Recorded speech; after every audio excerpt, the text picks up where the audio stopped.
evening, Paradise. How's everybody doing out there? I hope everybody's being safe, taking good care of yourselves. I'm really sorry that it has taken me so long to get another video out.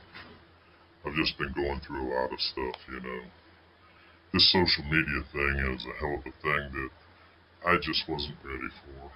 I've encountered a lot of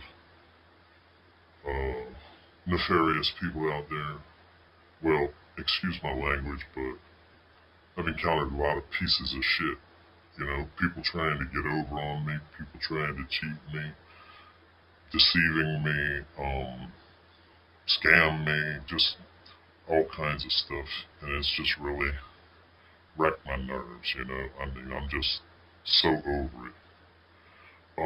That being said though, I've also met some nice people. And, I can't articulate how appreciative I am of all of you out there that support me. I just really, really appreciate you and all the love you all show. So I'm not going to belabor this. Today's video is going to be about when I was out on escape one time and I went back to the facility and helped some other people escape. This will be a two-parter. Because this also leads to my capture and my next escape. So that'll be in part 2. I hope y'all like and subscribe and enjoy the video. So today I'm going to tell y'all a story about how I was already out on escape and I went back to the area where the prison I was at was and helped other people escape. First of all, it was prearranged. I told somebody that if I was successful, I would be back to get them. See, in those days I was disillusioned and believed that people were actually my friend, and as such they wouldn't dine me out. But I learned a hard lesson. So anyway, one night I called. Back in those days, they didn't have phones in the prison, and I called the prison one night, and I told the watch commander that I was the husband of a lady whose brother was at the facility, and I gave the name of the guy, and I said that she was severely injured in an accident, and she was on her deathbed.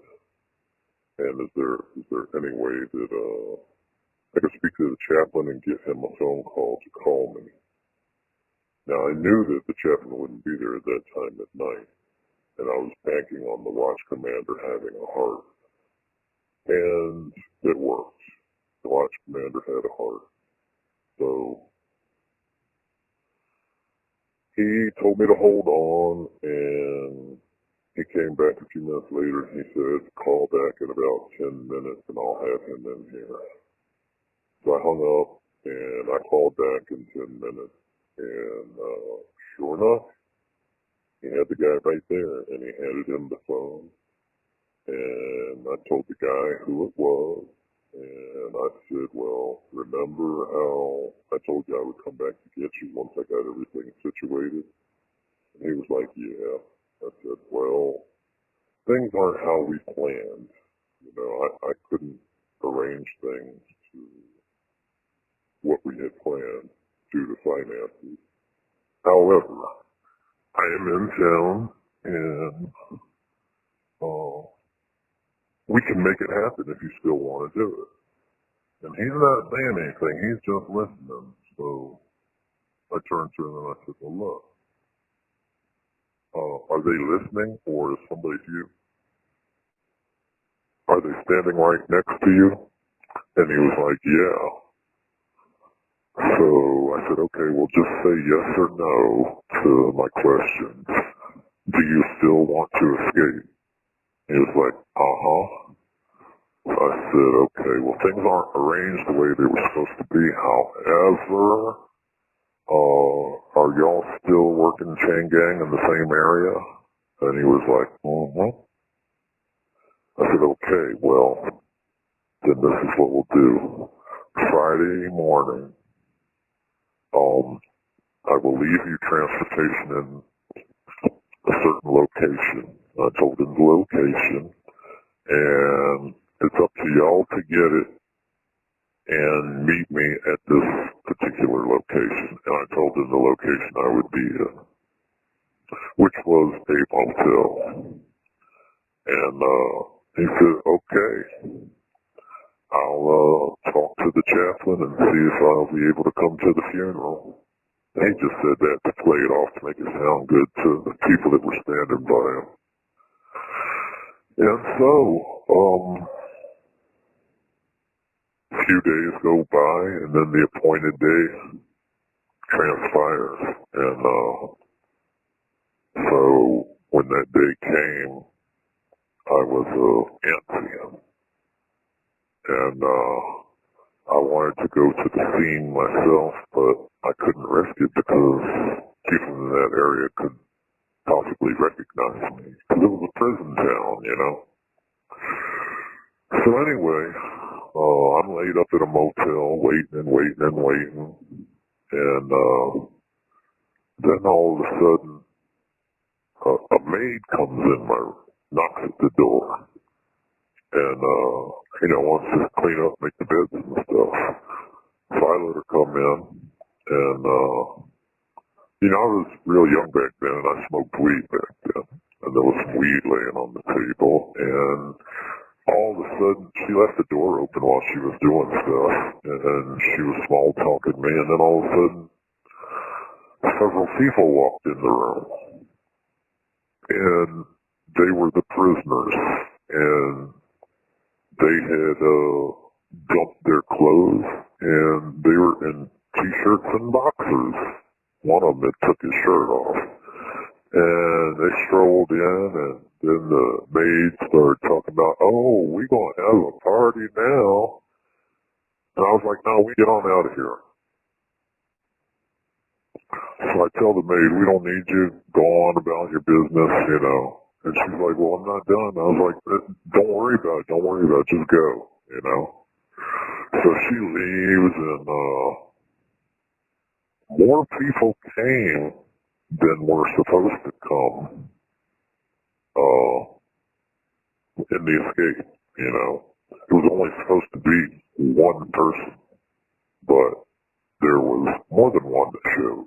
And I didn't have enough clothes for everybody. So I took a credit card I had, and I went down to the local mall and bought a bunch of clothes and brought them back and fitted everybody. And since the maid had saw them, I said, well, we can't stay here because y'all are going to be all over the news tonight. So they left the room one at a time, went down to the car, and then I came down and drove to another city. And I went into another motel, and they had a room available for a couple of days. Only a couple of days.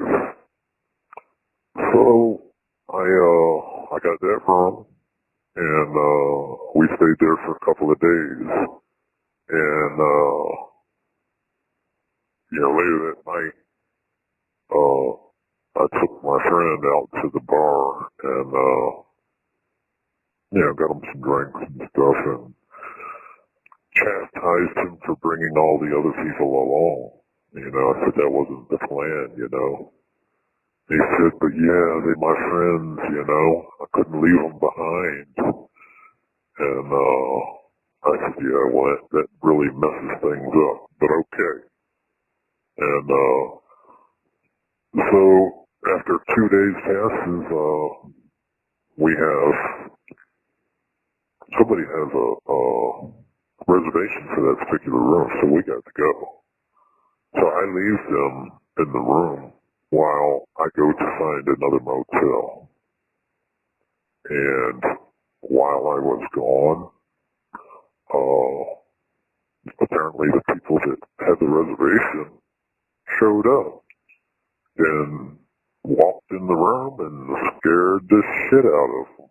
Or maybe it was the maids, I'm not sure, but somebody popped up and scared them, and they took off on foot. So they knew where I was. I told them what motel I was going to get them a room, so they knew where I had been. And so they took off on foot. Well, apparently, when they took off on foot, they got surrounded at some point, and one or two of them got arrested. The rest got away. Now, when they got arrested, they took them to the jail, and under interrogation, my so-called friend told them what motel I went to get a room. And so, the police show up. And they weren't regular police, at least I didn't see, but maybe one or two regular police. They were all prison guards, captains, all them. And so, I didn't know all of this transpired, and I had been on the phone all afternoon with a waitress that I had met that worked there, and we were going to go out that night. I was all excited because I was real young and she was a lot older and she was feeling me, and, you know, I thought we were going to have a good time that night. Well, I had took all my clothes and put them in a washing machine on the floor below. So I had absolutely no clothes. They're all in the washer. And so while I was talking to the chick on the phone, I said, look, I got to go down and get all my stuff out of the dryer. And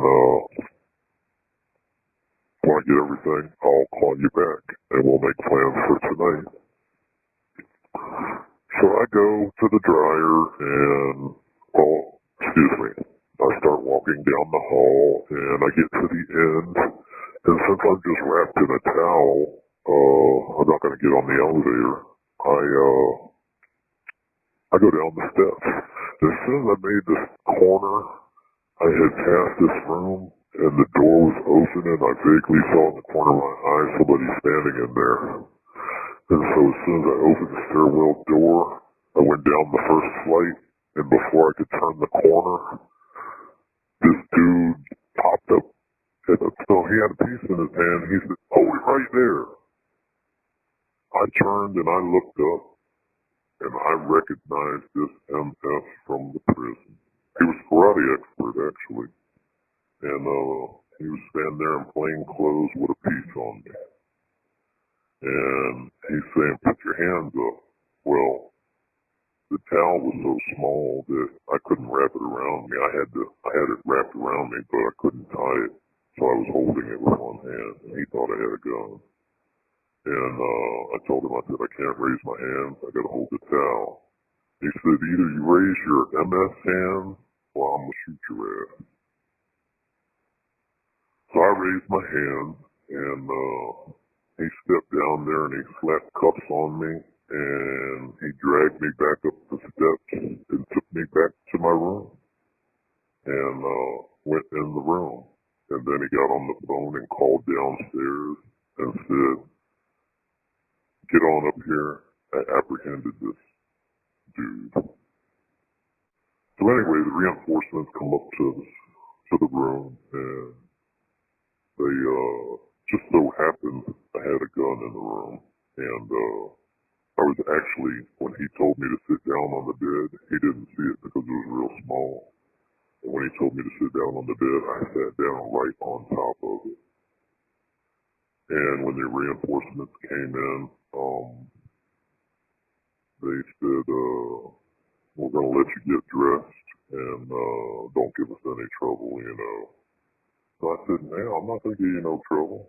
And but I don't have any clothes in here. They're down in the dryer." So they sent somebody down to the dryer to get my clothes, and they come back, and when I went to stand up to get dressed, the towel, I tried to make the towel stay on the bed, but it moved when I stood up. And they saw the gun, and all they could think of is I could have shot them, and they went ballistic, and they beat the crap out of me. And after they got done beating the crap out of me, they let me get dressed, and they took me to jail. But that's not the end of it, because when I go to jail, I escape again. So I'm not going to tell the next escape, even though it's related, in this video. I'll tell you that one in a part 2. But I definitely escape again, and this guy tries to set me up for a murder, the one that snitched on me. So that'll be in the next video. And to you young people out there, I've said this before and I'll say it again. A life of crime and drugs is only going to end up in here. So I suggest that you obey the law and do the right thing. I told you this once before. I want to send a message. I'm doing this because I want to send a message to young people who are free. Because this is an urgent warning, so you don't end up in here like me. Because I've lost my freedom, and I'm locked inside a steel cage, where there's no sunshine, no joy, just a bunch of people filled with bitterness, regret, and rage. I've only painful memories of the life and the love I've lost. I played the game, made my mistakes, and now as a loser, I'm paying the cost. So listen carefully to this warning, and stay far away from drugs and crime. Because if you don't, you'll either end up dead, or you'll end up like me one morning, in a cage of steel.